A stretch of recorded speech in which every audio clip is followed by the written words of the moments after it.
Welcome again to Ham Radio Perspectives. I'm Quinn, K8QS. I'm Tom, WA9TDD. And we have the courage to go where a lot of ham radio YouTube channels will not go with some of our questions, partly because the questions are historical and cultural.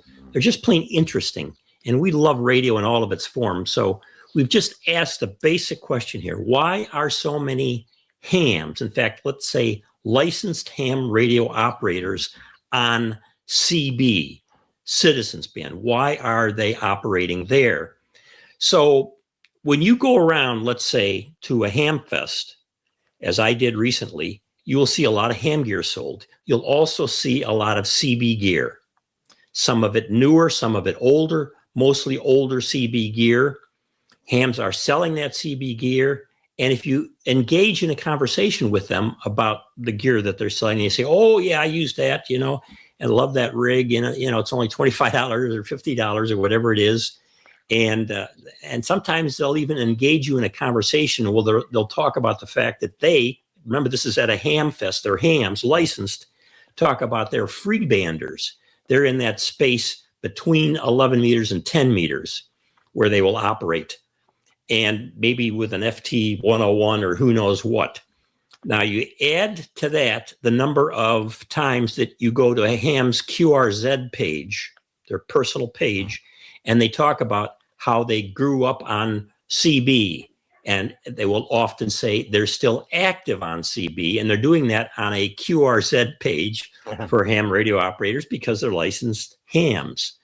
While many hams publicly criticize CB, that's a common thing all over the place, many others do not.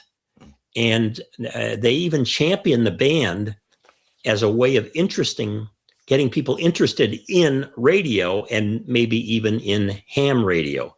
So here are the reasons why we think there are licensed hams yet today on CB. Number one, Tom. Number one is, the legacy use.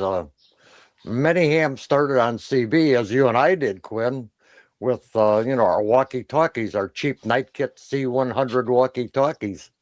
And then we graduated into the cheaper CB sets, culminating in the boom of CB in the 70s. And at that time, there really wasn't any affordable ham radio equipment you could go portable with or mobile with. So between 1974 and, say, 1977, Americans purchased an estimated 25 million CB radios. About 1 in 5 Americans owned a CB. And many hams still maintain active use of CB or at least have a unit stashed away. So we're kind of accustomed to using CB even as ham radio operators.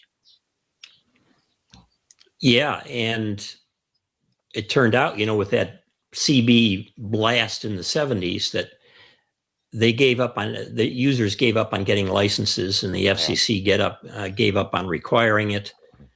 They did originally have a $20 licensing fee, later reduced to $4.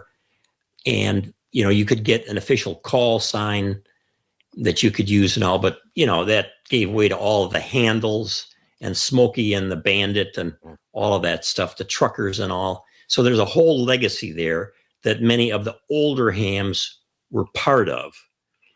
The second reason that we think licensed hams today yet operate CB, it is, how do you like this word, Tom? Unabashed fun.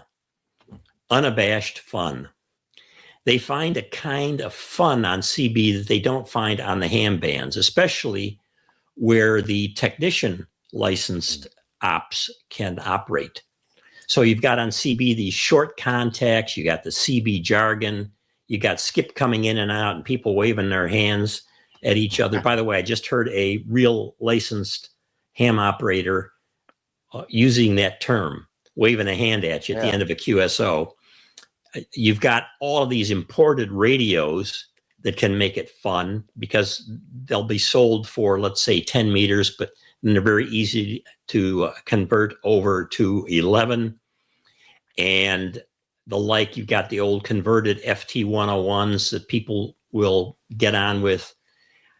In fact, see our video. We did a video, I'll link to it here, called CB Ham Radio and the walkie-talkie effect.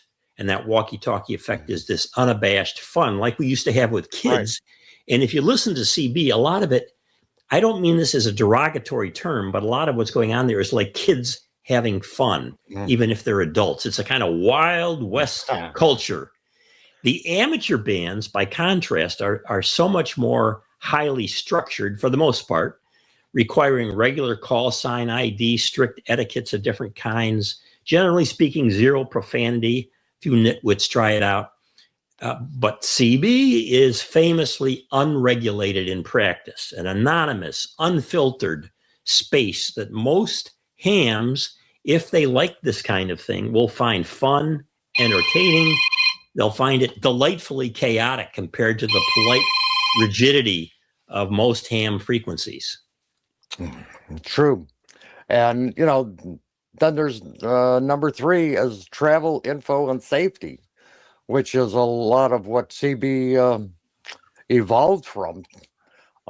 Now, today is for lesser extent for highway and special communications and rural areas. And in fact, I'm seeing this on some YouTube channels of people who have farms, and they say that CB is still active in the communities they are to contact each other.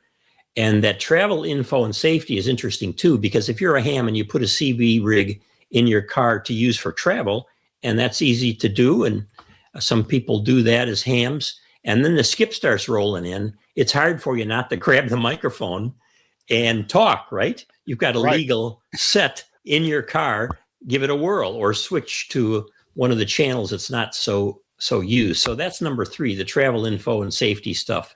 Number 4 is community interoperability. Many legacy, let's say 4x4 clubs, Jeep enthusiasts, RV convoys have spent decades standardizing on CB for trail communication.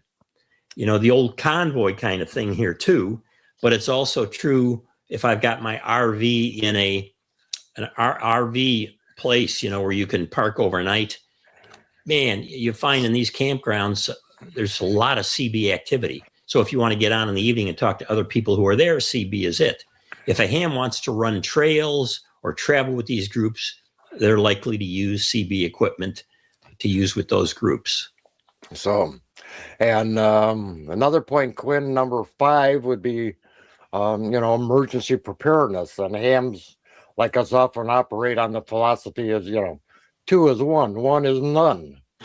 Because CB operators and radios are cheap, they're ubiquitous among the general public. Hams know that if cellular infrastructure ever fails and the ham radio repeaters go down, the local CB channels are exactly where everyday people will go to share information or call for help.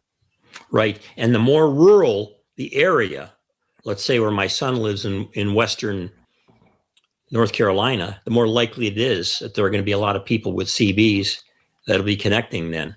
Okay, number 6, the final reason we think that licensed hams get on CB is what we're going to call the 11-meter challenge. The 11-meter challenge. CB sits directly adjacent, well, there's a little space there, to the 10-meter ham bands. And of course, hams originally had 11 meters before it was split away and referred to as CB.